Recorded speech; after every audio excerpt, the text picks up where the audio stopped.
నా తరఫున తెలుగు ప్రజల తరఫున కేంద్ర ప్రభుత్వం తరఫున హృదయపూర్వకమైనటువంటి శుభాకాంక్షలు. ఎందుకంటే తెలుగు సినీ పరిశ్రమలో అక్కినేని నాగేశ్వరరావు గారి తర్వాత మీరు పద్మవిభూషణ్ తీసుకోవడము మాకందరికీ గర్వకారణం. మీ యొక్క 45 ఏళ్ల సినీ జీవితంలో పునాది రాళ్ళు వేసుకుంటూ స్వయం కృషితో ఈరోజు ఎదుగుతూ వస్తున్నారు. ఎంతో కష్టపడి మీరు ఈ స్థాయికి చేరుకున్నటువంటి మీకు ఈరోజు కేంద్ర ప్రభుత్వం పద్మవిభూషణ్తో సన్మానించడము నిజంగా ప్రతి తెలుగు బిడ్డ గర్వపడాల్సినటువంటి అంశం అని నేను భావిస్తా ఉన్నాను. Thank you so much. Padma Vibhushan వచ్చిన ఈ సందర్భంలో మీరు అభినందించడానికి నా స్నేహితుడిగా చిరకాల మిత్రుడిగా మీరు రావటం అన్నది నాకు చాలా చాలా సంతోషం, మిక్కిలి ఆనందంగా ఉంది. అండ్ మీ ప్రేమని మీ అభిమానాన్ని ఆస్వాదిస్తున్నాను. Thank you so much. ఢిల్లీలో రాష్ట్రపతి చేతుల మీదుగా తీసుకుంటున్నారు కాబట్టి మేము దానికంటే ముందే మిమ్మల్ని కలవాలి, అభినందించాలనేటువంటి ఆలోచనతో ఈరోజు మీ దగ్గరికి రావడం జరిగింది. మోస్ట్ వెల్కమ్ అండి. దక్షిణ భారతదేశంలో రజనీకాంత్ గారు కానీ మీరు కానీ ఒక మంచి నైతిక విలువలతో కూడినటువంటి నటులుగా మంచి పేరు తెచ్చుకున్నారు. అంతేకాకుండా మన తెలుగు ఇండస్ట్రీస్కి వచ్చినప్పుడు తెలుగు ఇండస్ట్రీలో అప్పుడప్పుడు అనేక రకాల సమస్యలు వస్తుంటాయి, క్రైసిస్ వస్తూ ఉన్నప్పుడు ప్రభుత్వంతో కానీ మీ నటుల మధ్యలో కానీ సినిమా ఇండస్ట్రీ మధ్యలో కానీ వచ్చినప్పుడు సీనియర్ నటుడిగా మెగాస్టార్గా అందరినీ సమన్వయపరుస్తూ మరి ముందుకు తీసుకెళ్ళేటువంటి వారు. అలాంటి మీరు ఈరోజు మరి పద్మవిభూషణ్ రావడం అనేటువంటిది మరి అందరం సంతోషించాల్సిన అంశం అని నేను భావిస్తా ఉన్నాను. ఈ ఇండస్ట్రీ లేకపోతే మేము లేవండి. మా చదివిన చదువుకు కానీ మన బ్యాక్గ్రౌండ్కి కానీ ఏదో ఒక మారుమూల ఉద్యోగం చూసుకుంటూ ఉండాల్సిన వాళ్ళు ఈ రోజున ఇంత సెలబ్రిటీ స్టేటస్ కానీ ప్రపంచవ్యాప్తంగా ఎక్కడ మన వాళ్ళు ఉన్నా సరే అక్కడ గుర్తింపు కానివ్వండి, ఇవన్నీ రావటం అంటే కనుక కళామ తల్లి ఆ సినిమా ఇండస్ట్రీ నాకు పెట్టిన భిక్షగా నేను ఫీల్ అవుతుంటాను. ఆ ఇండస్ట్రీ లేకపోతే ఏం లేదు. అందుకని ఇలాంటి ఇండస్ట్రీకి ప్రత్యుపకారంగా నేను ఏం చేయాలి, నాకు ఇంత స్థానం ఇచ్చిన ఇండస్ట్రీకి తిరిగి నేను ఏం ఇవ్వగలను అనేటటువంటి ఒక గ్రాటిట్యూడ్ నుంచి మొదలైంది. క్రైసిస్ వచ్చినప్పుడు నేనేదో నా భుజం కాయాలి, నా వంతు సహాయం చేయాలి అనే ఆలోచన. ఒక ఇంటికి పెద్ద బిడ్డగా పెద్ద కొడుకుగా ఆ ఇంటి కుటుంబ బాధ్యతలకి తన వంతు సహాయం ఎలా చేస్తాడో అలాగే నిర్వర్తించాలని ఉంటుంది. కానీ ప్రతిదానికి పెద్ద నేను అనేటువంటి బేషిజానికి మాత్రం పోవాలని కారణం ఒకటి అనుకుంటే మీరంటే అందరు యాక్సెప్టబిలిటీ ఉంటుంది. అది కూడా అది యాక్సెప్టబిలిటీ చిన్నవాళ్ళు కానీ పెద్దవాళ్ళు కానీ ఈ రంగం కానీ ఆ రంగం కానీ మీరు ఏదైనా ఒక మాట చెప్తే దాని మీద మీరు నిలబడతారు, మిగతా వాళ్ళు కూడా మీ మాట గౌరవం ఇస్తారు. అది కారణం నేను అనుకుంటాను. సినిమా రంగం నుంచి రాజకీయాలకు వచ్చి కూడా రాజకీయాలలో మీకంటూ ఒక ప్రత్యేక స్థానాన్ని సంపాదించుకున్నారు. మీరు కొత్త ఒరవడి రాజకీయాల్లో కూడా తీసుకురావడం జరిగింది. మీరు చేపట్టినటువంటి ప్రచార కార్యక్రమం కానీ మీకు వస్తున్నటువంటి స్పందన కానీ అద్భుతంగా మేమందరం ప్రతి కార్యక్రమాన్ని వేరే ప్రత్యామ్నాయ పార్టీలో ఉన్నప్పుడు కూడా మీ రాకను మేము గమనించే వాళ్ళము. మీరు చేస్తున్నటువంటి ప్రచారము కొత్త ఒరవడి మీరు అద్భుతంగా చేశారు. ప్రాంతాలకు అతీతంగా మీకు స్పందన లభించింది, చాలామంది గెలిచొచ్చారు. ఒక ఆర్టిస్ట్గా నేను మంచి స్థితిలో ఉన్నప్పుడు రాజకీయాల్లోకి వెళ్ళాల్సినటువంటి ఒక పరిస్థితులు నెలకొన్నాయి. ఆ సమయంలో నేను ప్రజలకి ఏదో చెయ్యాలనే తప్పనే ప్రధానం తప్ప ఎలాంటి పొజిషన్స్ ఏమిటి దీని మీద నాకు దృష్టి లేదు. ఎందుకంటే అన్నిటికీ మించినటువంటి ఉన్నతమైన స్థానాన్ని వాళ్ళ మనసులో వాళ్ళు ఇచ్చిన తర్వాత దానికి మించి నాకు ఏది కావాలి కోరిక లేదు నాకు. అయితే ఏదో చిన్న ఎత్తున మనకి తెలిసి మనకు అందుబాటులో ఉన్నటువంటి చారిటబుల్ ట్రస్ట్ ఇవి పెట్టి చేస్తాను, నేత్రదానం అని రక్తదానం అని చేస్తున్నాం. కానీ పెద్ద ఎత్తున చేసే అవకాశం భగవంతుడు ఇస్తే కనుక అది చిత్తశుద్ధితోటి నేను మనసావాచ కర్మేణ చెయ్యాలి అని ఆ రకంగా నా కృతజ్ఞత తీర్చుకోవాలని మాత్రం చూపించాలని మాత్రం నాకు ఎప్పుడు ఉంటుండేది. నాకు ఇప్పటికి జ్ఞాపకం ఉంటుంది. ఇది అంతకుముందు ఒకటే ఉండేది, ఇలాగ పెట్టినప్పుడల్లా ప్రతిసారి మీరే జ్ఞాపకం వస్తారు నాకు. ఎంత కీన్ అబ్జర్వేషన్. రాజకీయంగా ఉన్నప్పుడు మాత్రం నాకు ఎనలేని సంతృప్తి ఎక్కడ లభించిందంటే ముఖ్యంగా ఇప్పుడు తమరు చేస్తున్నటువంటి శాఖ ఉంది కదా టూరిజం, అది నేను మీకంటే కొంచెం ఒక స్టెప్ ముందుగా దాన్ని నేను అవి నిర్వర్తించినప్పుడు ఆ శాఖలో మంత్రిగా నాకు పొందినటువంటి అనుభూతి కానీ లభించిన సంతృప్తి కానీ అంతా ఇంత కాదు.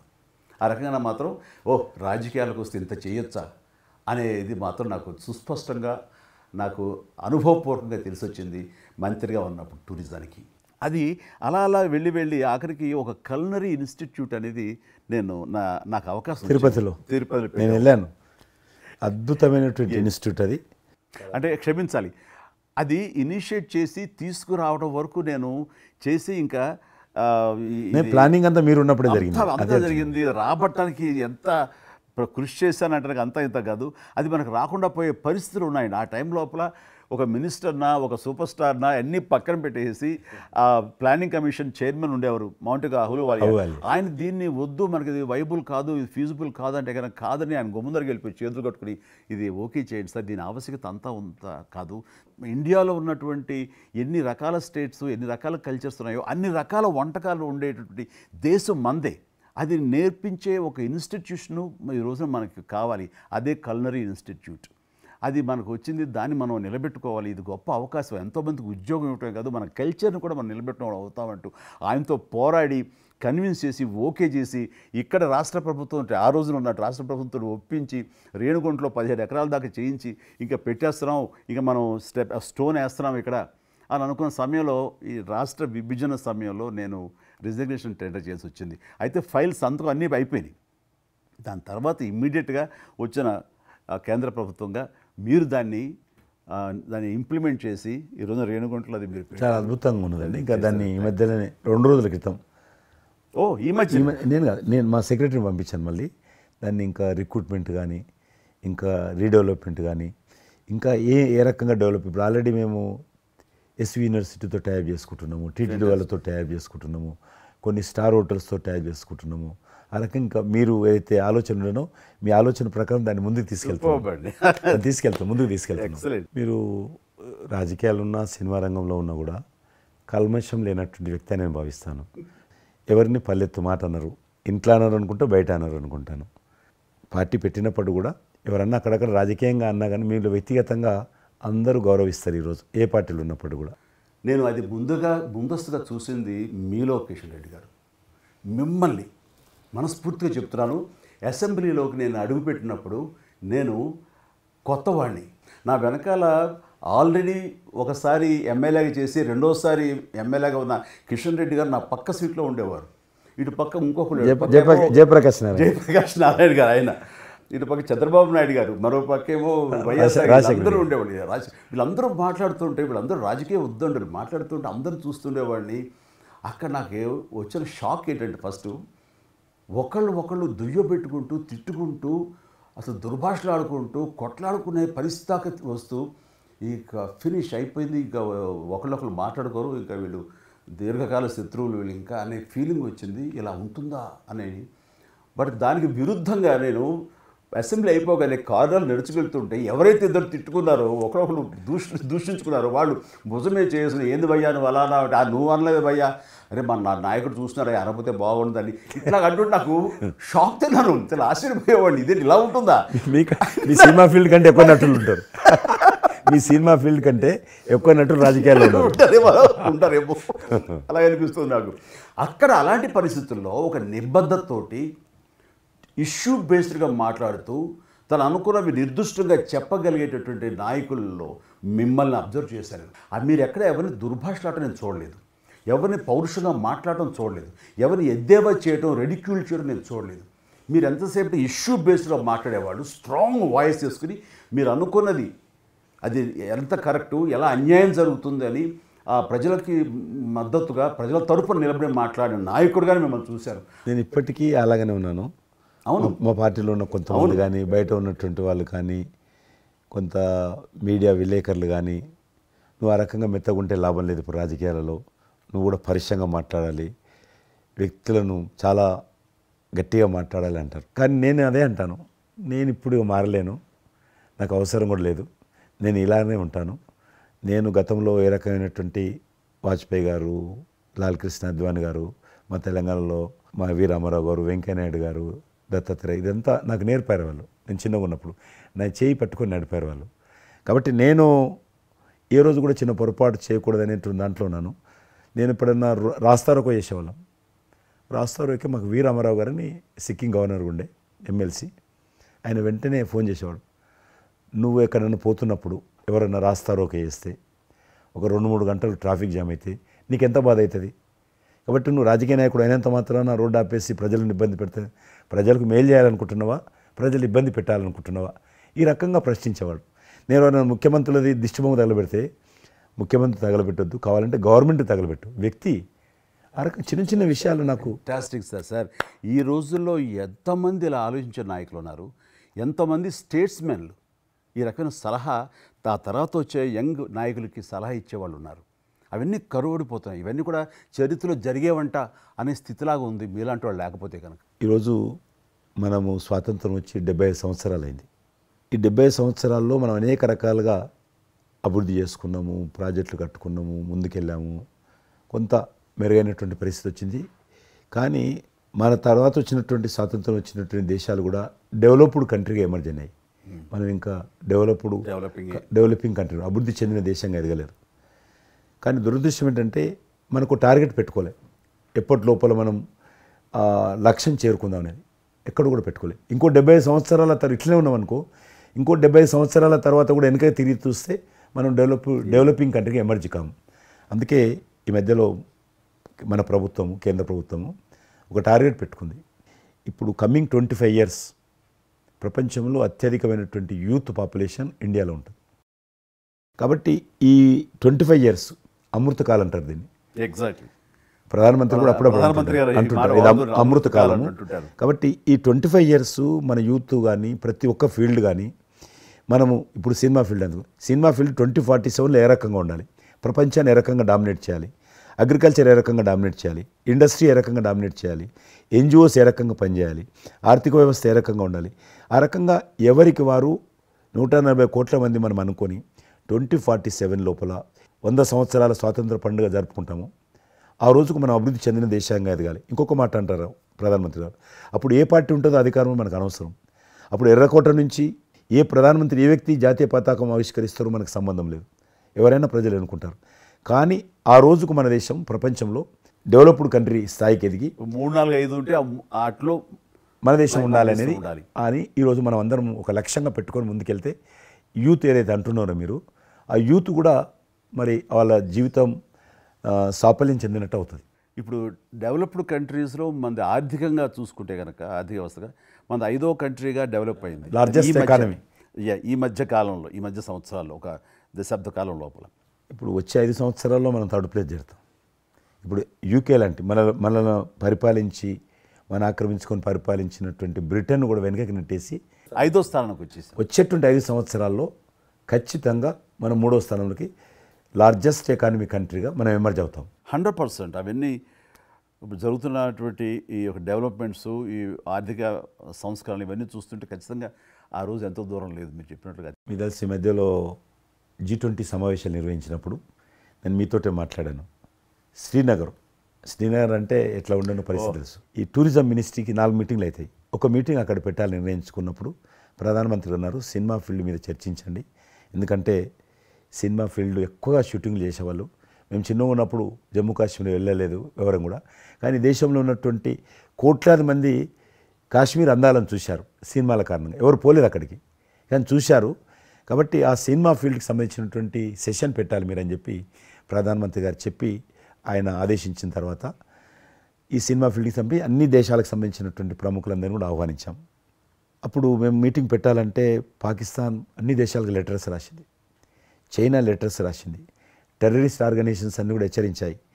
జమ్మూ కాశ్మీర్కి వస్తే, Kashmir is a disputed place అది, కాబట్టి ఎవరు రావద్దు, వస్తే మాత్రము ఏమైనా అవుతే మాకు సంబంధం లేదని పాకిస్తాన్ కూడా అందరూ హెచ్చరించారు. బట్ ప్రైమ్ మినిస్టర్ చెప్పాడు, ఎట్టి పరిస్థితుల్లో మీటింగ్ పెట్టి తీరాలి, నువ్వు నాకు అనవసరం, నీకేం కావాలో నేను అన్ని ఏర్పాటు చేస్తాను. ఆ తర్వాత నేను మీతో మాట్లాడి ఆ రోజు అప్పుడే కాశ్మీరు అని అనగానే మీరు కాశ్మీరు లోయల్లో కన్యాకుమారి ఇలాంటి సాంగ్స్ ఎన్నో మాకు గుర్తుకొచ్చినాయి. అలాంటిది మళ్ళీ మీరు మీ పార్టిసిపేషను ఉంటే బాగుంటుంది అనుకున్నప్పుడు ఆ టైంలో నేను రాలేని పరిస్థితిలో రామ్ చరణ్ వస్తే బాగుంటుంది, అతను RRR సినిమా ఆస్కార్ అవార్డు తోటి తను మంచి ఆస్కార్ అవార్డు వచ్చింది, బాగుంటుంది ప్రధానమంత్రి గారు చెప్పాను. అప్పుడు అందరూ ఫారినర్స్ డెలిగేట్స్ అందరూ కూడా ఏ సినిమా సాంగ్ అది నాటు సినిమా డాన్స్ చేశారు అక్కడ, డాన్స్ చేశారు. ఎవరు మన కొరియన్ మినిస్టర్.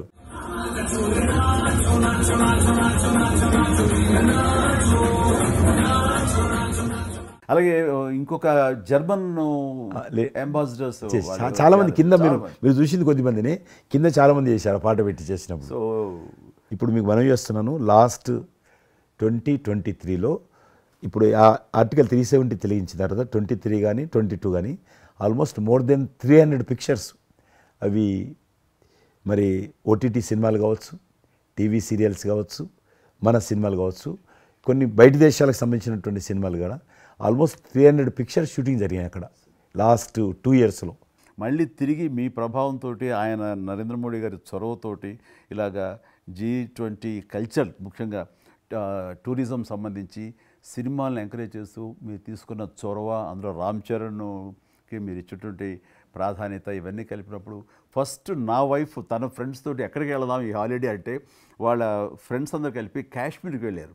అన్నిటికీ మించి మన భారత జాతీయ జెండా రెపరెపలాడుతుంది. ఆడుతున్నారు.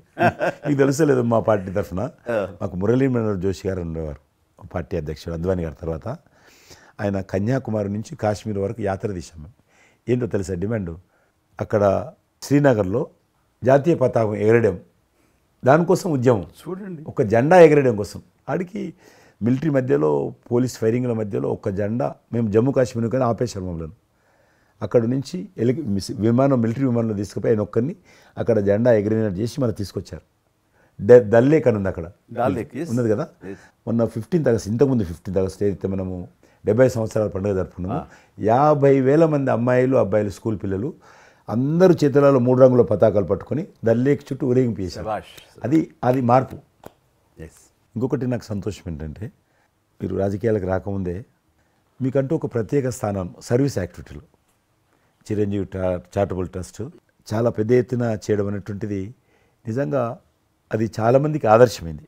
మిమ్మల్ని చూసిన తర్వాత చిరంజీవి గారు పెట్టిన అంత పెద్ద నటు పెట్టడం మనం చేయకూడదని వాళ్ళ స్థాయిలో పెట్టినటువంటి చాలా సంస్థలు మీ నుంచి స్ఫూర్తి తీసుకొని పెట్టారనేది నాకు తెలిసిన వాళ్ళు కూడా చాలామంది చెప్పారు.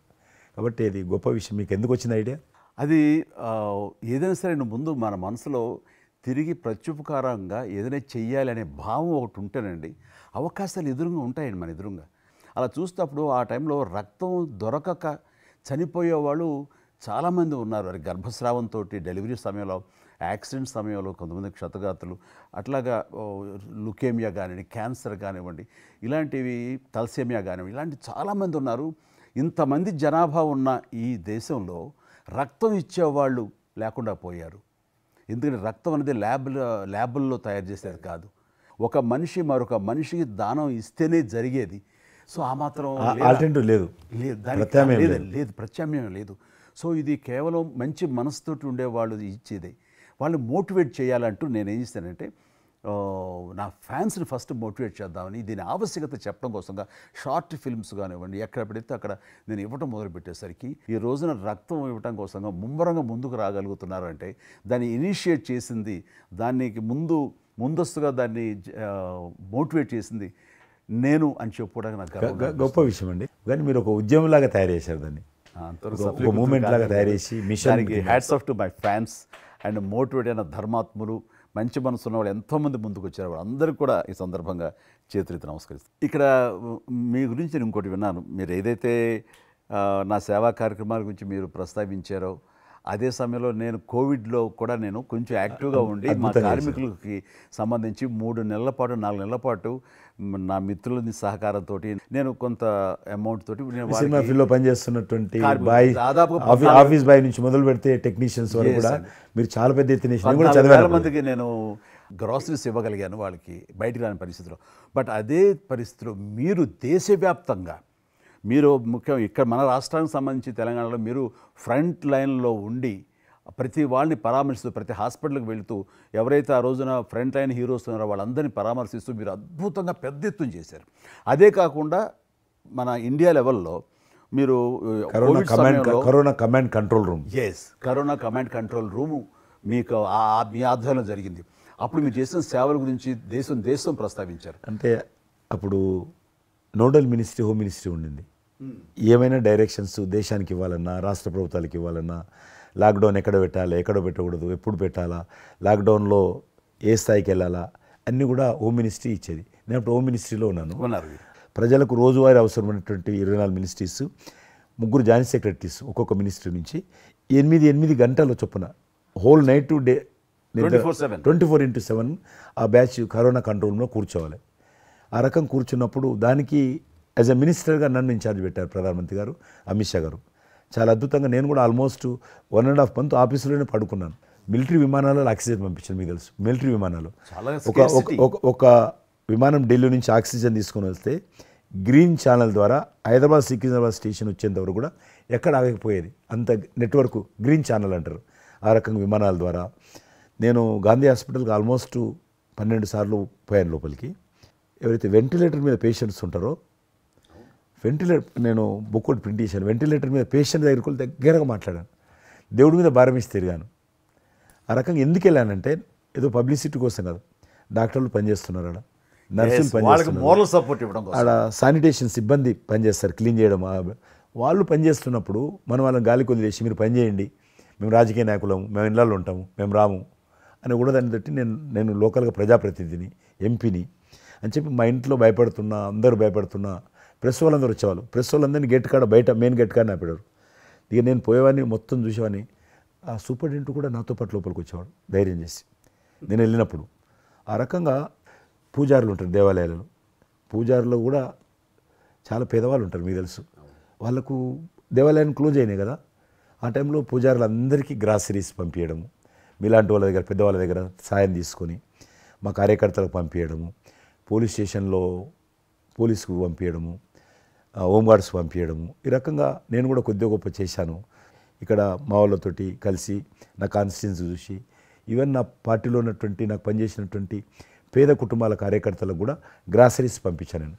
ఆ రకంగా కూడా వర్కౌట్ చేశాను. మీ కుటుంబంలో కూడా చాలామంది మీకు బంధువులు సినిమాలు వచ్చారు. అందులో ఇద్దరు ప్రముఖంగా మీ అబ్బాయి చరణ్ గారు కావచ్చు, మీ సోదరుడు పవన్ కళ్యాణ్ గారు కావచ్చు. వాళ్ళిద్దరిట్లో మీకు నచ్చిన సినిమా ఏముంటుంది?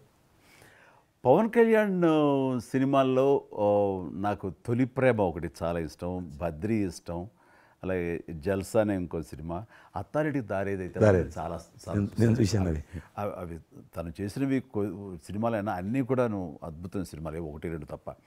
అండ్ చరణ్ రెండో సినిమా మగధీర నభూత నా భవిష్యత్. మీరు అసెంబ్లీలో నాకు వచ్చి చెప్పారు, ఏది మగధీర రిలీజ్ అయిన రోజు ఉన్నారు మీరు, జ్ఞాపకం ఉందో లేదు మీకు? కరెక్టే కదా, మీరు షేర్ చేశారు. చాలా బాగా నడుస్తుంది మా అబ్బాయిది, మంచి అదే టైంలో మీరు అసెంబ్లీలో కూడా చెప్పారు మాకు, మామూలుగా మాట్లాడుతున్నారు, మగధీర చాలా అద్భుతంగా వచ్చింది చిరంజీవి అని. మీరు ఎంత సంతోషపడిపోయారో. మీకు రాజకీయంగా మీ తదనంతరం లేదా మీతో పాటు మీ బంధుగణంలో కానీ మీ బంధువులో కానీ మీరు ఎంకరేజ్ చేసే మీ శిష్య వర్గంలో కానీ ఎవరైనా ఉన్నారా? అంటే నేను మా కుటుంబం నుంచి ఎవరిని ప్రోత్సహించలేను. ఎవరన్నా ఇష్టం ఉంటే వాళ్ళు రావాలి ఫ్యూచర్లో, నేను ప్రోత్సహించలే ఎవరిని కూడా. నాకు పార్టీలో గ్రూప్ అంటూ లేదు. అందరూ పార్టీ కార్యకర్తలందరూ నా గ్రూపే, పార్టీయే నా జెండా. ఆ రకంగా నేను ఎవరిని వ్యక్తిగతంగా నా మనిషిని ప్రోత్సహించుకోవడము, లేకపోతే మా కుటుంబ సభ్యులను ప్రోత్సహించడం అనేటువంటిది, ఎవరైనా రాజకీయాలు అంటే వాళ్ళ స్వేచ్ఛ, మనం బలవంతంగా తీసుకొచ్చి నిలబెట్టారు అనేది నేను జనాలు కూడా అనుకోలేదు ఇప్పటివరకు అయితే. ఈ ఫ్యూచర్ ఏమైతే చెప్పలేను ఇప్పటికైతే. మీరు ఒక గ్రూపు, నా కార్యకర్తలు నా గ్రూప్ అని మీరు అంటే నాకు ఒక విజువల్, ఒక ఫోటోగ్రాఫ్ గుర్తుకొస్తుంది. మీరు వైట్ హౌస్ ముందు మీరు కొంతమంది కార్యకర్తలు అలా ఉన్నారు, కానీ వాళ్ళు నిశ్చితంగా చూస్తే నరేంద్ర మోడీ గారు ఉన్నారు ఆ టైం లోపల. మీకు అప్పటి నుంచి కూడా నరేంద్ర మోడీ గారితో సత్సంబంధాలు ఉండేవా? అద్వానీ గారు ప్రెసిడెంట్ ఉన్నప్పుడు 1994లో నేను అప్పుడు యూత్ వింగ్లో పనిచేస్తున్నాను. American council of young political leaders, అది యుఎస్ గవర్నమెంట్ ఏజెన్సీ. వాళ్ళు ఏం చేసేవాళ్ళంటే కొన్ని ముఖ్యమైనటువంటి దేశాల నుంచి అప్పుడప్పుడు యూత్ డెలిగేషన్, పొలిటికల్ పార్టీకి సంబంధించినటువంటి యూత్ డెలిగేషన్, యంగ్ లీడర్స్ అంటారు, యంగ్ లీడర్స్ని పిలిచి మా దేశం ఏ రకంగా అభివృద్ధి చెందుతుందో మీరందరూ చూసి మీరు మీ దేశాల్లో మాకు దేశం గురించి ప్రచారం చేయాలి, వాళ్ళ కాన్సెప్ట్ అది. అద్వానీ గారు ముగ్గురిని సెలెక్ట్ చేశారు. నన్ను హైదరాబాద్ నుంచి, తెలంగాణ ఉమ్మడి రాష్ట్రం ఆంధ్రప్రదేశ్ నుంచి, కర్ణాటక నుంచి అనంత్ కుమార్ అని చనిపోయారు, మినిస్టర్ ఉండేవారు, సివిల్ అవియేషన్ మినిస్టర్ ఉండేవాడు, కల్చర్ మినిస్టర్, ఆయన చనిపోయారు మధ్యలోనే. అక్కడ గుజరాత్లో ఆర్గనీ పార్టీకి సెక్రటరీ ఉండేవాడు నరేంద్ర మోడీ గారు, అప్పుడు మినిస్టర్ కాదు ఇంకా మా ముగ్గురిని సెలెక్ట్ చేసి ఢిల్లీకి పిలిచి ఇట్లా మీరు పార్టీ తరఫున పోవాలి అని చెప్పి, నన్ను కూడా నువ్వు పోవాలన్నప్పుడు నాకు పాస్పోర్ట్ లేదు, నాకు చాలా చిన్న ఏజీ, ఫ్లైట్లో మొదటిసారి పోయినా నేను. తొందర రమ్మంటే మా పార్టీ ఫ్లైట్ టికెట్ ఇస్తే పోయాను. మాట్లాడినాక వారు చెప్పారు మీరు ముగ్గురు అని కూర్చున్నాక ఇంటి ముందోటి కటింగ్ షాప్ ఉంది.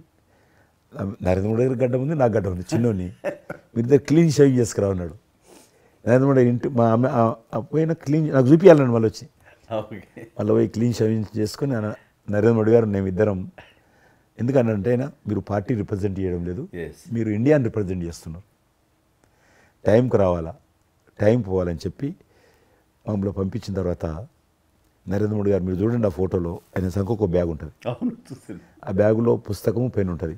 మేము రాజులాగా పుస్తకం లేదు, పెన్ లేదు, మేము పోతుంటే అందులో భాగంగానే వైట్ హౌస్ లోపల రానిచ్చేవాళ్ళు చాలా దూరంకి వెళ్ళి, కానీ చూపించేవాళ్ళు బయట ఉండే కొంత అమెరికా ఇది వైట్ హౌస్ అక్కడ కనిపిస్తుంది, అందులో అది ప్రెసిడెంట్ రూము, ఇక్కడ కనిపిస్తుంది కిచెను, ఇది కాన్ఫరెన్స్ హాలు, బయట నుంచి అందరు చెప్పేటోళ్ళు చాలామంది ఉండేవాళ్ళు. అదే నేను చూసి గైడర్స్ టూరిస్ట్ గైడ్స్ ఉంటారు కదా, వాళ్ళు చాలామంది అక్కడ పోతే చెప్పేవాళ్ళు. ఆ రకంగా అక్కడ దిగినటువంటి ఫోటో అది. ఎందుకు రిలీజ్ చేశానంటే ప్రధానమంత్రి గారు అయిన తర్వాత నాకు ఫోన్ చేశాడు, కిషన్ ఏమన్నా మీ దగ్గర ఫోటోలు ఉన్నాయా? ఆయన దగ్గర లేవు పాపం. ఓకే, నాకు ఫోన్ చేశాడు. నేను ఎమ్మెల్యే క్వార్టర్స్లో అవన్నీ ఫోటోలు తీసినాక ఇంత కట్ట ఉండే కానీ అన్నీ అంటుకొని ఒకటి మనకు తెలియదు కదా, మొత్తం పడిపోయినాయి. 8 ఫోటోలు దొరికినాయి. అందులో ఏదో ఒకటి దొరికింది, బోటు థమ్స్అప్ తాగుతూ, అప్పుడు థమ్స్అప్ తాగొద్దని కూడా తెలియదు, ఇది మల్టీనేషనల్ కంపెనీ అటువంటి ఏం లేదు అప్పుడు. బోట్ నడిపిస్తున్న ఫోటో ఇవన్నీ కూడా కొన్ని దొరికితే పంపించాను. ఆయన ఏ వైట్ హౌస్ ముందు అయితే నేను ఫోటో దిగాను గేట్ కాడ, ఈరోజు అదే వైట్ హౌస్ ఆహ్వానం మేరకు వైట్ హౌస్ లోపలికి వెళ్తున్నానని ఆ ఫోటో రిలీజ్ చేశాడు. ఎక్సలెంట్ ఎక్స్పీరియన్స్ ప్రైమ్ మినిస్టర్ ఆ ఫోటో అప్పుడు బయటకు వచ్చింది. ఆ ఫోటో బయటకు వచ్చింది. ఆ రోజు ప్రైమ్ మినిస్టర్ గారు అయిన తర్వాత అమెరికాకి వెళ్తున్న రోజు రిలీజ్ చేసిన ఫోటో అది. మీరు మాకు ఒక మాట ఇచ్చారు, మీరు మన ఆఫీస్ ఏదైతుందో టూరిజం ఆఫీసు ఢిల్లీలో నేను వస్తాను, మన ఇద్దరం ఒకసారి ఎందామని అన్నారు. కానీ మీ ఒత్తిడి కారణంగా మన ఒత్తిడి కారణంగా జరగలేదు. ఇంకా అది రేపు ఎలక్షన్స్ తర్వాత మళ్ళీ అది చెప్పలేము కాబట్టి అది నేను చెప్తున్నాను, మీరు అక్కడే ఉంటాను, వస్తాను. అది కాకుండా మీరు నాకు ఇంకా జ్ఞాపకం, ఆఫీస్లో ఉన్నప్పుడు నాకు గర్వం ఫీల్ అవుతాను. ఎందుకంటే మీరు పెట్టిపోయినటువంటి ఫోటోలు, ఇండియాకి సంబంధించినటువంటి టూరిజం డెస్టినేషన్ యొక్క ఫోటోస్ ఏవైతున్నాయో అవి ఇంకా ఆ రకంగానే ఉన్నాయి. నేను అడిగిన ఎవరు పెట్టారంటే చిరంజీవి గారు పెట్టారంటారు. డ్రైవర్ కూడా మీకైతే డ్రైవర్ ఉండను, అతను ఇప్పుడు నా దగ్గర ఉన్నాడు, రణధీర్. మీకు చెప్తుంటారు సార్, మై చిరంజీవి సాబ్ కभी मैं ही साहब ड्राइवर मैं ही चलाता उनका गाड़ी ఢిల్లీ में आज आपको मैं चला रहा हूं साहब అంటాడు. ఇంకా ఉన్నాడు పాపం. చాలా సీనియర్ అండి అతను, చాలా మంచి. మన ఉమ్మడి ఆంధ్రప్రదేశ్ ఉన్నప్పుడు మనం ఇండియాలోనే మనమే ఆరోగ్యశ్రీని ప్రారంభించామన్నది నాకు తెలిసినటువంటి వాస్తవం. ఆ తర్వాత మిగతా రాష్ట్రాలు కూడా వ్యాపించింది అనేది చాలా ఇది. అలాంటి ఆరోగ్యశ్రీకి కిషన్ రెడ్డి గారే ఆద్యులు, అంకురార్పణ చేసిన వాళ్ళు అని బయట బాగా వెనుకడు ఉంది. ఆ తర్వాత ప్రభుత్వాలు పికప్ చేసాయి. అది ఎందుకు, ఎలాగా, అది మీరు ఎట్లా ఇనిషియేట్ చేశారు ఆరోగ్యశ్రీ అనేది? 2004 నేను ఎమ్మెల్యే అయినప్పుడు పేరున్న మందకృష్ణ మాదిక్ గారు, ఆయన వాళ్ళకి సంబంధించినటువంటి ఎస్సీ వర్గీకరణ మీద పోరాటం చేస్తూనే సామాజిక సమస్యల మీద కూడా పోరాటం చేసేవారు. దివ్యాంగులకు పెన్షన్ పెంచాలని ఆయన తిరుగుతున్నప్పుడు ఈ అనేక జిల్లాలలో గుండె జబ్బులు ఉన్నటువంటి పిల్లలు జన్మించేవాళ్ళు. వాళ్ళకి ఆ రోజు ఒక ఆపరేషన్ చేయాలంటే 10 లక్షలు, 12 లక్షలు, 13 లక్షలు అయ్యేది. పేదవాళ్ళకి అది అవకాశం ఉండేది కాదు. చాలామంది చనిపోయేవాళ్ళు కూడా. అప్పుడు రాజశేఖర రెడ్డి గారు ముఖ్యమంత్రిగా ఉన్నారు. మేము ట్యాంక్ బండ్ కింద అంబేద్కర్ భవన్ ఉంది, అక్కడ మీటింగ్ పెట్టుకున్నాము. ఒక 3000 మంది పసిపిల్లలు వాళ్ళ తల్లిదండ్రులు వచ్చారు. మీటింగ్ అయినాక ఆ మీటింగ్లోనే ఒక అబ్బాయి చనిపోయాడు. ఇప్పుడు ఏం చేయాలి ప్రాబ్లం? సేమ్ అబ్బాయి అంతే వచ్చాడు, చిన్న పసిబాబు అందే వచ్చాడు, అబ్బాయి చనిపోయాడు. మేము ఏం చేసినాం, నేను మందకృష్ణ గారు కలిసి, నేను కూడా ఉద్యమానికి వెళ్ళాను. ఆ అబ్బాయి డెడ్ బాడీ పట్టుకొని అంబేద్కర్ ట్యాంక్ బండ్ నుంచి అంబేద్కర్ విగ్రహం దగ్గరకు వచ్చాం. మాతో పాటు ఆ పసిపిల్లలందరినీ తీసుకొచ్చాం. 3000 మంది పసిపిల్లలు అంబేద్కర్ విగ్రహం, ట్యాంక్ బండ్ అంబేద్కర్ విగ్రహం మొత్తం ఆ పిల్లలు వాళ్ళ తల్లిదండ్రులు కూర్చున్నాం, డెడ్ బాడీ పెట్టుకొని కూర్చున్నాం. ఎట్టి పరిస్థితుల్లో రాష్ట్ర ప్రభుత్వము అందరికీ కూడా ఉచితంగా చిన్నపిల్లలందరూ కూడా ఆపరేషన్ చేయించాలి, ప్రైవేట్ హాస్పిటల్లో కానీ ఎక్కడైనా వాళ్ళ ఇష్టం చేయించాలి, వీళ్ళ ప్రాణాలు కాపాడాలని డిమాండ్ తోటి కూర్చున్నాం. 11 గంటలకు కూర్చున్న తర్వాత రాజశేఖర రెడ్డి గారు దురదృష్టం ఆ రోజు ఢిల్లీకి వెళ్ళిపోయాడు. ఢిల్లీలో ఉన్నాడు. బట్ ఢిల్లీ నుంచే ఫోన్లో మాట్లాడాను నేను. మాట్లాడి నేను తర్వాత ఆలోచిస్తాం, మీరు అట్లా చేయొద్దు, ఎందుకంటే మమ్మల్ని లాఠీ చేయడానికి వీలేదు, పసిపిల్లలు, గుండె జబ్బులు ఉన్న పిల్లలు, మమ్మల్ని నెట్టేయడానికి వీలేదు పోలీసులో కూడా విచిత్రమైన పరిస్థితి, ఆందోళన, ఉద్యమం చేస్తున్నాం మేము, చాలా డెడ్ బాడీ పెట్టుకొని ఉన్నాం, ఏం చేయాలో పోలీసులకు తోచది. ముఖ్యమంత్రి గారు అన్నప్పుడు రాజశేఖర్ గారు మా మెడ మీద కత్తి పెట్టి మీరు ఈ రకంగా దబాయిస్తున్నారు, ఏమని అనుకోండి సార్, మీరు కృష్ణ గారు చాలా గట్టిగా ఉన్నారు, ఏమని అనుకోండి, మీరు ఎట్టి పరిస్థితుల్లో ఇది చేయాలని చెప్పి మేమిద్దరం కదలాలి. రాత్రి ఆల్మోస్ట్ 10 o'clock మళ్ళీ ముఖ్యమంత్రి గారు ఫోన్ చేసి మీరు మాట చెప్పడం కాదు ఆర్డర్ రావాలను, వీళ్ళందరికీ ఫస్ట్ మేము రాష్ట్ర ప్రభుత్వం తరఫున గుండె జబ్బులు ఉన్నటువంటి పిల్లలందరికీ ఎంత డబ్బైనా ఖర్చు అయినా సరే మేము ఆపరేషన్ చేయిస్తానని చెప్పి ఢిల్లీ నుంచి మాట ఇచ్చి ఆర్డర్ తీసి మా చేతులు పెట్టినాక మేము పిల్లలందరినీ తీసుకొని వెళ్ళిపోయినాం. ఫస్ట్ పిల్లలు వాళ్ళ తల్లిదండ్రులు. ఆ తర్వాత మళ్ళీ ముఖ్యమంత్రి గారు వచ్చిన తర్వాత మళ్ళీ మీటింగ్ పిలిచాడు మమ్మల్ని. పిలిచి ఈ రకంగా చేయడం తప్పు, మీరు నన్ను బెదిరించారు, బ్లాక్మెయిల్ చేశారు, ఆర్డర్ చేశారు, ఏమని అనుకోసారి మేము పిల్లల ప్రాణాలు కాపాడడం కోసం చేశాం తప్ప మీకు వ్యతిరేకంగా కాదు, ఇంకొకరు కాదు. అందులో బాబు చనిపోయాడు. తర్వాత ముఖ్యమంత్రి ఆలోచన చేసి డాక్టర్లను పిలిచి ఎట్లా చేద్దాము, అప్పుడు సర్వే చేయించాడు. వాళ్ళు గ్రామ పంచాయతీలో సర్వే చేస్తే 2 లక్షల మంది పిల్లలు ఉన్నారు ఒక్క ఆంధ్రప్రదేశ్లోనే. ఉభయ రాష్ట్రాల్లో గుండెకు జబ్బు హోల్ ఉండి పుట్టినటువంటి వాళ్ళు 2 లక్షల మంది పిల్లలు ఉన్నారు. ఇంతమందికి నేను ఎట్లా చేస్తా అది ఇదని మళ్ళీ సర్వే వచ్చిన తర్వాత వెరిఫికేషన్ వచ్చిన లిస్ట్ తీశాడు, అంచనా వచ్చిన తర్వాత అప్పుడు ఆయన ఇన్సూరెన్స్ ఏదైనా చేద్దామా అని, ఆయన డాక్టర్ కదా ఒరిజినల్గా, ఆయన డాక్టర్ వృత్తి, చదువుకున్నది MBBS అయినా, ఆయనకి ఈ విషయం బాగా తెలుసు కాబట్టి ఏం చేద్దామని ఆలోచన చేసి అప్పుడు ఇన్సూరెన్స్ పథకం ఆ పిల్లల కారణంగా, గుండె జబ్బులు ఉన్నటువంటి పిల్లల కారణంగా ఆ 2 లక్షల మందికి పిల్లలు ఇన్సూరెన్స్ చేయాలన్న వచ్చినటువంటి ఆలోచనే ఈ ఆరోగ్యశ్రీ పథకం. అలా మీరు ఇనిషియేట్ చేసినటువంటి ఈ ఆరోగ్యశ్రీ కానివ్వండి, ఇది నిజంగా ఇలాంటి సామాజిక స్పృహ అనేది రాజకీయంగా ఆలోచిస్తే వచ్చేది కాదండి. ఇది మానవతా విలువలతోటి, మానవత్వంతో ఆలోచించారు కాబట్టి ఈ రోజున అది సఫలీకృతం కాగలిగింది. భారతదేశంలోనే అది ఒక అందరూ ఆచరించేటువంటి గొప్ప పథకం అయింది. అది ఎంతమంది లబ్ధి పొందుతారో వాళ్ళందరూ బ్లెస్సింగ్స్ మీకు ఉండాలి. అసెంబ్లీలో ఉండగా నాకు ఒక రిప్రజెంటేషన్ ఇచ్చారు. ఈ హోమ్ గార్డ్స్ గురించి మీరు తీసుకున్న శ్రద్ధ ఆహ్వానించిన మీరు పడ్డ తపన కానీ అంతా ఇంత కాదు. అండ్ అది మీరు ఈ రోజున వాళ్ళకి ఏదైనా లబ్ధి చేకూరిందంటే దానికి కూడా నాంది పలికిన వాళ్ళు కిషన్ రెడ్డి గారు. 3,000 జీతం ఉండేది సార్ వాళ్ళకు కుటుంబము. వాళ్ళు 12 గంటలు, 13 గంటలు, 14 గంటలు ఇప్పుడు ట్రాఫిక్ చేస్తుంటారు కదా, వాళ్ళు 12 గంటలు దుమ్ము ధూళి ఎండలో వాళ్ళు ఇట్లా ఏలు పెడితే మొత్తం మన చేయి నల్లగా అవుతుంది, అంత మట్టి కాలుష్యంతో ఉంటారు వాళ్ళు. రోజు వాళ్ళు ఇచ్చే బట్టలు తెల్ల షర్ట్ వేసుకోవాలి, వాళ్ళు కాకి ప్యాంట్ వేసుకోవాలి. ఉదయం వేసుకునే షర్టు 2 గంటలలో కలర్ మారిపోతుంది. మనం ఇచ్చేటువంటి 3,000 రూపాయలు అలా డ్రెస్ ఉతకడానికే సరిపోతుండే.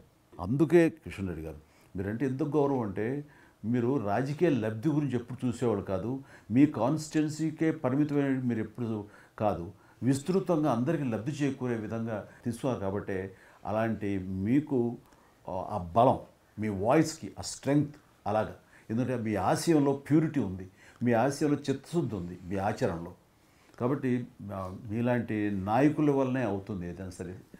జనవరి 22 నాడు నేను టీవీలో చూశాను, మీరు అయోధ్యలో రామమందిర నిర్మాణంలో మీ దగ్గర కెమెరాలు పెట్టడము, మీరు కామెంట్ చెప్పడము, మిమ్మల్ని పిలవడము, మీరు పోవడము, మీరు ఆ రోజు టీవీలో దేశమంతా అన్ని టీవీలు మాట్లాడాయి. మీకు మీరు ఏ రకంగా ఫీల్ అనిపించింది మీకు? అది హనుమాన్ని ప్రార్థించే ఆయన మా కులదైవంగా చూసిన మాకు రామచంద్రుడు ఆ నామమే మాకు ఒక రకమైన గొప్ప స్ఫూర్తి మాకు. అలాంటి రాముడు మమ్మల్ని ఆహ్వానించినట్టుగా అనిపించిందండి. అది అక్కడ 500 సంవత్సరాలుగా ఎన్నో అక్కడ ఉన్నటువంటి ప్రాబ్లం అనేది అది సునాయాసంగా చేయటం అన్నది అది ఆయన వల్లనే అయ్యింది, నరేంద్ర మోడీ గారు తలుచుకోబట్టి అయ్యింది అనేది. అలాంటి దానికి మేము ఆహ్వానించబడటం అనేది అది మేము చూసుకున్న అదృష్టం, పుణ్యం. చాలామంది అందరము భయపడ్డాం ఏమైపోతుందో దేశంలో, గొడవలు అయితే మత కళాలు జరుగుతుందేమో. కానీ అదృశ్యం ఏంటంటే ముస్లింలు కూడా చాలామంది సానుకూలంగా. ఇక్కడ నేను ఒక విషయం చెప్పాలి, నేను రామ మందిరం నుంచి నా హోటల్ ఉంది అక్కడ. ఆ హోటల్కి వెళ్ళడానికి నేను కారు హైర్ చేసుకున్నాను మా ఫ్యామిలీ. అది ముస్లిం డ్రైవర్. సో ఈ రోజున ఇంత కాంట్రవర్షియల్ ఈ ప్లేస్లో ఈ రోజున టెంపుల్ కట్టడంపై మీరందరూ ఎక్కడో కొంత అసంతృప్తితో ఉండుంటారు కదంటే. కాదండి, ఈ రోజు నుంచి మా టెన్షన్ రిలీవ్ అయిపోయింది, మేము చాలా రక్షణతో ఉన్నామన్న ఫీలింగ్ ఉంది. ఎంత హిందూ కాన్వర్జేషన్ అండి. ఇక్కడ 144 సెక్షన్ ప్రివేల్ అవుతూ ఏ రోజున ఏం గొడవలు జరుగుతాయి, ఎక్కడి నుంచి ఏ ఘర్షణలు జరుగుతాయి, స్కూల్కి వెళ్ళి మా బిడ్డలు వస్తారా వెళ్తారా అనే టెన్షన్లో ఉండేవాళ్ళం మేమంతా. అండ్ అలాంటి ఘర్షణలో వాళ్ళు ముస్లిమ్సా లేకపోతే హిందూస్ అని ఏం చూడరు కదండి, ఎవరు అందరూ సఫరర్సే. అలాంటి పరిస్థితులు ఇప్పుడు నెలకొన్న సమయంలో ఎలాంటి గొడవలు లేకుండా ముందు ఒక నిర్ణయం తీసేసుకున్నారు. ఎస్, రామ మందిరం వెల్ కట్టేసారు, అయిపోయింది. ఇక్కడి నుంచి లిఫ్ట్ చేసేసారు 144 సెక్షన్, ఇంకేం లేదు, అన్నీ సజావుగా సాగిపోతాయంటే మాకు సెక్యూర్డ్ ఫీలింగ్ వచ్చింది, మా బిడ్డలకు రక్షణగా ఉంది, మాకు ఇంకేమీ కాదన్న భరోసా వచ్చింది మాకు. వీఆర్ సో హ్యాపీ అని ఒక ముస్లిం సోదరుడు అన్నారు. ఇప్పుడు అదే మీరు ప్రస్తావిస్తున్నారు. ఇప్పుడు చాలామంది ముస్లిమ్స్ వెళ్తున్నారు చూడడానికి, దర్శనం చేసుకోవడానికి. ఒక అమ్మాయి అయితే బాంబే నుంచి నడుచుకుంటూ వచ్చింది, 22nd చేరుకుంది అక్కడ అమ్మాయి. ఓకే, నేను ఉన్నాను వెనకనే ధైర్యాన్ని ఇచ్చేటువంటి మన ప్రధాని గారు, ఈ భారత ప్రభుత్వం ఇవన్నీ కలిపి దోహదపడ్డాయి. అందుకని ఆయన ఒక మాట అన్నారు అయోధ్య టైంలో, మొన్నటిదాకా టెంట్లో రాముని చూసాం, ఇంకా రాముడికి ఆ పరిస్థితి లేదు, ఆయన ఒక పర్మనెంట్ స్ట్రక్చర్లో ఉంటాడు అని అన్నప్పుడు అందరూ మంచి రెస్పాన్స్ ఇచ్చారు, బాగా రెస్పాండ్ అయ్యారు. అట్లాగా ఈ రోజున ఆయన తీసుకున్న ప్రతి కార్యక్రమం కూడాను ఒక మత సామరస్యాన్ని సూచిస్తుంది. దానికి నేను ఒక విషయం కూడా చెప్తాను, మీరు చెప్పారు కదా, నేను ఎలక్షన్ ప్రచారానికి 2019లో కానీ అంత ముందుగానే వెళ్ళేవాడిని. డిఫరెంట్ రీజన్స్ మా పార్టీకి సంబంధించి కావచ్చు, ఇతరత్ర కావచ్చు. మేము వెళ్తున్నప్పుడు ముస్లిం సమాజాన్ని బస్తీలు కూడా వస్తాయి కొన్ని. మేము ఎంత మైకులు పెట్టుకొని డ్రమ్ కొట్టుకుంటూ పోయినా కూడా ఒక్కరు కూడా బయటకు వచ్చేవాళ్ళు కాదు. ఇప్పుడు పరిస్థితి త్రిపుల్ తలాక్ అని ఒకటి ఉండేది, అది ముస్లింలో ఒక సాంప్రదాయం. అది ఏదైనా భర్త కోపం వచ్చినా 3 సార్లు తలాక్ అంటే ఆడబిడ్డ ఇంటి నుంచి వెళ్ళిపోవాలి. 3 సార్లు అంటే తలాక్ అంటే వెళ్ళిపోవాలి. అయితే దాన్ని మోడీ గారు త్రిపుల్ తలాక్ సిస్టాన్ని చట్టం చేసి ఇది చేయడానికి వీల్లేదు, ముస్లిం మహిళలకు కూడా హక్కులు ఉంటాయి అని చెప్పి ఆయన చేశాడు. అప్పుడు కూడా చాలామంది భయపెట్టించారు, మత కళాలు జరుగుతాయి, అట్లా వేయొద్దు, నువ్వు ముస్లిం పర్సనల్ విషయాల్లో మీరు జోక్యం చేసుకుంటున్నారంటే ఆయన చాలా వివరంగా చెప్పాడు. ఈరోజు నువ్వు ఒక భర్తగా నీ భార్యకు తలాక్ అని ఇచ్చేసి పంపించేస్తున్నావు. రేపు నువ్వు తండ్రి అవుతావు, తండ్రి అయిన తర్వాత కూడా మీ అల్లుడు నీ కూతురుకు తాగని విడాకులు ఇచ్చి పంపిస్తే అప్పుడు నువ్వు ఎంత బాధపడతావు? కాబట్టి ఏ తండ్రి అయినా సరే అట్లుంటుంది. కాబట్టి ఇది ఈ రకమైనటువంటి ఉండకూడదని చెప్పి ఆయన త్రిపుల్ తలాక్ రద్దు చేస్తే, నేను ప్రచారానికి వెళ్తున్నప్పుడు అంతకుముందు బయటకు వచ్చేవాళ్ళు కాదు. ఉదాహరణకు నేను ఇట్లా పోతున్నాను అనుకోని, రోడ్డు రథం మీద నేను పోతుంటే ఇటు సైడ్ నుంచి ఒక ముస్లిం అలా భార్యను కూర్చొని పెట్టుకొని మోటార్ సైకిల్ మీద నడుపుకుంటూ వచ్చేవాడు. ఇప్పుడు ఏం చేస్తున్నంటే భర్తకు చూడకుండా వెనుకున్నటువంటి భార్య పరద లేపి ఇట్లా నాకు ఊపుతున్నచ్చి, ఇది నేనే సాక్ష్యం, అంత మార్పు వచ్చింది. కట్టన్స్ ఓపెన్ చేసి బస్తీలలో ఇండ్ల ముందుకు వెళ్తుంటే ముస్లిం ఆడబిడ్డలు వచ్చి, మాతృమూర్తులు వచ్చి, తల్లులు వచ్చి చేతులు ఊపుతున్నారంటే నిజంగా సంతోషం. అంటే ఆడబిడ్డలో 10 కోట్ల మంది ముస్లిం ఆడబిడ్డలు ఉంటారు ఈ దేశంలో, కానీ అది రావడంతో వాళ్ళకు ధైర్యం వచ్చింది, వ్యతిరేకత లేకుండా ఏ ప్రొటెస్ట్ లేదు. అదే ఫస్ట్ ఆఫ్ ఆల్ విజయం. కాబట్టి ఈరోజు ఆ రకంగా మీరు చెప్పిన దాన్ని బట్టి వాతావరణం మార్పు వచ్చింది. ఈరోజు మత కళాలు లేవు, కర్ఫ్యూలు లేవు. హైదరాబాద్లో ఎన్ని గొడవలు జరుగుతుండే, ఒక్క గొడవ లేదు ఎక్కడ. బాంబేలో, యూపీలో ఎక్కడ చూసినా మత కళాలు ఉండేది. ఈరోజు ఆల్మోస్ట్ 98% కమ్యూనల్ క్లాసెస్ అయిపోయినాయి. ఎక్కడ కూడా కర్ఫ్యూ అనో లేదు. దేశంలో ఎక్కడో దగ్గర కొన్ని నగరాలలో కర్ఫ్యూ ఉంటుండేది, కొన్ని నగరాల్లో మత కళాలు జరుగుతుండేది. ఎక్కడో ఒక దగ్గర యూపీలోను, మధ్యప్రదేశ్లోను, మహారాష్ట్రను, ఇప్పుడు బీహార్లోను ఎక్కడ లేదు. ఈవెన్ జమ్మూ కాశ్మీర్ లాంటి రాష్ట్రంలో కూడా 144 సెక్షన్ లేనటువంటి పరిస్థితి ఉన్నది. మీరు వేయచ్చా అంటున్నారు, అద్భుతంగా ఉంది మాట. అది నరేంద్ర మోడీ గారు చాలా విజనరీగా ఆ రకంగా చేశారు. చాలా సంతోషం కృష్ణరెడ్డి గారు, మీరు నన్ను అభినందించడానికి అవార్డు తీసుకుంటున్న సమయంలో ఆ పురస్కరించుకుని మీరు వచ్చినందుకు, నన్ను అభినందించినందుకు ధన్యవాదాలు తెలియజేస్తూ, మీతో ఇంతసేపు సంభాషించడంలో ఎన్నెన్నో విషయాలు తెలుసుకున్నాను, నాకు అనుభవపూర్వకంగా తెలిసినవి మీతో పంచుకున్నాను. అండ్ మీలాంటి నాయకులు రావాలి, ఉండాలి, మరి ఎంతోమందికి ఇన్స్పిరేషన్గా ఉండాలి. మీ ఆశయాలు, మీ ఆచరణలు, మీ సమస్య పరిష్కార మార్గాలు, అలాగే మీ నాయకుల యొక్క ఆయన ఆశయాలు, ఆయన యొక్క మార్గదర్శకంగా మీ ముందుండి మిమ్మల్ని ముందు నడిపించే విధంగా, తద్వారా అందరూ కలిసి భారతదేశాన్ని మీరు చెప్తున్నట్టుగా అభివృద్ధి చెందిన దేశాల్లో ఒక దేశంగా పెట్టే స్థితికి మనం వెళ్ళాలనే ఆశాభావం మీ అందరితో పాటు నాకు ఉంది. అండ్ మరొకసారి మీకు ధన్యవాదాలు. తప్పకుండా మీరు జీవితంలో ఇంకా మరెన్నో మెట్లెక్కాలి, ఇంకా మీకు మంచి భవిష్యత్తు ఉంది. ఇటు సినిమా రంగానికి సేవ చేయాలి, అటు సమాజంలో కూడా సేవ చేసేటువంటి అనేక రకాల, సమాజం అంటే ఒక రాజకీయాలే కాదు, అనేక రకాలుగా మీరు చేస్తూ ఉన్నారు ఇప్పటికీ. కాబట్టి రేపు భగవంతుడు ఏం చేస్తారు ఎవరి చేతుల్లో లేదు. కాబట్టి మీరు నిండా నూరేళ్ళు ఉండి ఈ దేశానికి, ఈ ప్రజలకు సేవ చేయాలని నేను మనస్ఫూర్తిగా కోరుకుంటూ మరొకసారి పద్మవిభూషణ్ అందుకుంటున్న సందర్భంగా మీరు నా హృదయపూర్వకమైనటువంటి శుభాకాంక్షలు. Thank you. అలాగే మీకు ఈ ఎన్నికలు విజయవంతం కావాలని మనస్ఫూర్తిగా కోరుకుంటూ, ఖచ్చితంగా మీరు మళ్ళీ ఏ మినిస్ట్రీలో ఉంటారో, ఎక్కడ ఉంటారో అనేది నాకు మన చేతుల్లో తెలుస్తుంది. అండ్ వచ్చి మిమ్మల్ని అలా కలుస్తాను, నేర్చిన మాట ప్రకారం. ఆల్ ద వెరీ బెస్ట్ అండి. Good luck.